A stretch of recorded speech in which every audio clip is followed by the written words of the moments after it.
മറ്റൊരു പ്രധാനപ്പെട്ട വാർത്തയിലേക്ക് പോവുകയാണ്. ബന്ധു നിയമനത്തെ ന്യായീകരിച്ച് മന്ത്രി സണ്ണി ജോസഫ്. പേഴ്സണൽ സ്റ്റാഫ് നിയമനത്തിൽ യോഗ്യത അയോഗ്യതാ മാനദണ്ഡം നിയമപരമായി ഇല്ല.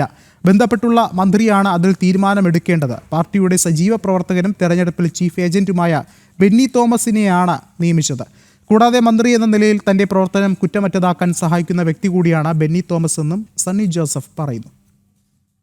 അത് എൻ്റെ ഒരു ബന്ധു എന്ന നിലയിലല്ല അതിൻ്റെ അടിസ്ഥാനം. ഇവിടെ വ്യക്തമാക്കിയതാണ്. ഒന്ന്, ഈ പേഴ്സണൽ സ്റ്റാഫ് എന്ന് പറയുന്നത് അതിനെന്തെങ്കിലും പ്രത്യേകമായ യോഗ്യതാ മാനദണ്ഡമോ അയോഗ്യതാ മാനദണ്ഡമോ നിയമപരമായിട്ട് എവിടെയും രേഖപ്പെടുത്തിയിട്ടില്ല. അതിൽ പകുതിയിൽ കൂടുതൽ ആളുകൾ സർക്കാരിൻ്റെ ഡെപ്യൂട്ടേഷനിലായിരിക്കണം എന്നതാണ് ഒരു നിബന്ധനയുള്ളത്. അല്ലാതെ അതിനേതെങ്കിലും ആളുകൾ അയോഗ്യരാണ് എന്ന യാതൊരു വ്യവസ്ഥയുമില്ല. ഒരു ഇന്റർവ്യൂ നടത്തിയിട്ടില്ല. ഇത് കൺസേൺഡ് മിനിസ്റ്റർ അദ്ദേഹത്തിന്റെ ആലോചനയിൽ അദ്ദേഹത്തിന് സ്വീകാര്യമായ അദ്ദേഹത്തിന്റെ ഓഫീസ് പ്രവർത്തനത്തിന് സഹായിക്കുന്ന വ്യക്തിയാണ്. ഈ വ്യക്തി എൻ്റെ റിലേറ്റീവ് ആണെന്ന് ഞാൻ തന്നെയാണ് പറഞ്ഞത്. ആ റിലേറ്റീവ് എന്നുള്ളതാണോ കട? എനിക്ക് അനുജനുണ്ട്, വേറെ അനുജനുണ്ട്, വക്കീലായ അനുജനുണ്ട്. അവനെയല്ല വെച്ചത്. ഞാൻ വെച്ചത് 2 ടൈം പഞ്ചായത്ത് പ്രസിഡന്റ്, നിലവിൽ ജില്ലാ കോൺഗ്രസ് കമ്മിറ്റിയുടെ ജനറൽ സെക്രട്ടറി, ഇരിട്ടിയിലെ എല്ലാ പാർട്ടിക്കാരുമുള്ള ഇരിട്ടി മഹാത്മാഗാന്ധി പോസ്റ്റ് ഗ്രാജുവേഷനുള്ള കോളേജിന്റെ മാനേജ്മെന്റ് കമ്മിറ്റിയുടെ സെക്രട്ടറി. കൂടുതൽ വിവരങ്ങളുമായി തിരുവനന്തപുരത്ത് നിന്ന് ജ്യോതിഷ് ജനാർദ്ദനൻ ചേർന്നുണ്ട്. ജ്യോതിഷ, ഈ പേഴ്സണൽ സ്റ്റാഫ് നിയമനവുമായി ബന്ധപ്പെട്ട് പാർട്ടിക്കുള്ളിൽ നിന്ന് തന്നെ രൂക്ഷമായ വിമർശനങ്ങളാണ് സണ്ണി ജോസഫിനെതിരെ ഉയർന്നത്. അതിനുള്ള ഒരു മറുപടി കൂടിയാണോ, അതോ ഇനി എന്താണ് ഇതിൽ അദ്ദേഹത്തിന് കൂടുതൽ ന്യായീകരിക്കാനായുള്ളത്?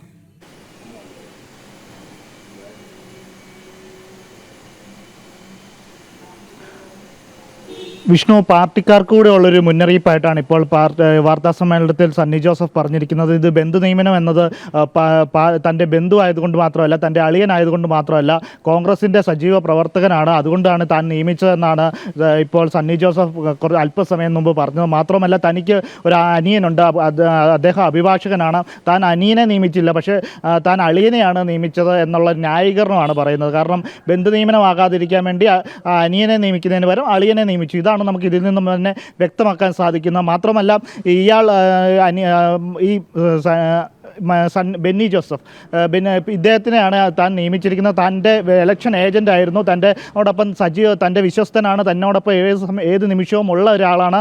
അതുകൊണ്ട് തന്നെ തൻ്റെ വകുപ്പിലെ പ്രവർത്തനങ്ങൾ കുറ്റമറ്റമാക്കാൻ വേണ്ടി ഈ വ്യക്തി തന്നോടൊപ്പം വേണം, അതുകൊണ്ടാണ് നിയമിച്ചതെന്നാണ്. പക്ഷേ നമ്മൾ തന്നെ രാവിലെ റിപ്പോർട്ട് ചെയ്തിരുന്നു, KPCC യോഗത്തിൽ സണ്ണി ജോസഫിന് വലിയ രീതിയിലുള്ള വിമർശനം ഉണ്ടായിരുന്നു. കാരണം കഴിഞ്ഞ പ്രതിപക്ഷത്ത് ഇരുന്ന സമയത്ത് ഈ ബന്ധു നിയമനത്തിനെതിരെ ഘോരഘോരം പ്രസംഗിച്ചവരാണ് ഇവരെല്ലാം തന്നെ. പക്ഷേ ഇപ്പോൾ ഭരണപക്ഷത്ത് വന്നപ്പോൾ പാർട്ടിക്കാരെ നിയമിക്കാതെ, പാർട്ടിയിൽ കഷ്ടപ്പെടുന്ന അല്ലെ പാർട്ടിയിൽ പ്രവർത്തിക്കുന്നവരെ നിയമിക്കാതെ സ്വന്തം കുടുംബത്തിലുള്ളവരെ തന്നെ നിയമിക്കുന്ന ഒരു സാഹചര്യത്തിനെതിരെ വലിയ രീതിയിൽ പ്രതിപക്ഷം രൂക്ഷമായ വിമർശനങ്ങൾ ഉയരുന്ന ഒരു സാഹചര്യത്തിലാണ് ഇപ്പോൾ നൽകുന്ന ഈ ഒരു വിശദീകരണമായി തന്നെ നമ്മൾ കണക്കാക്കാൻ. ജ്യോതിഷ് ജനാർദ്ദനനാണ് വിശദമായ റിപ്പോർട്ടുകളും നൽകിയത്.